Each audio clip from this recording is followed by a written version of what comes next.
আসসালামু আলাইকুম। আমার আজকে ছোট্ট একটা কিউট বাবু আসছে।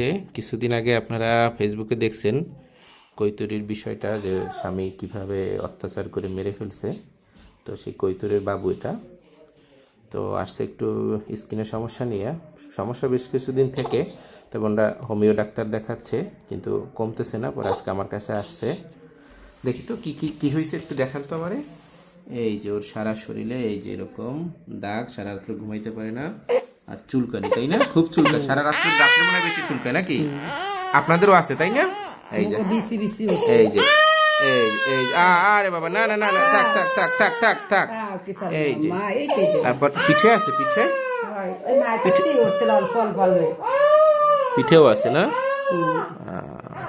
চুলকায় কখন বেশি? ওই দুপুরে টাইমে 10টা-11টার দিকে, আবার রাইতের শোয়ার সময় ঘুমাইতো। এই যে সারা শরীরে এরকম হয়ে গেছে। ইনশাল্লাহ আজকে ঔষধ দিয়ে দিব, ভালো হয়ে যাবে। সবাই দোয়া করবেন ওর জন্য।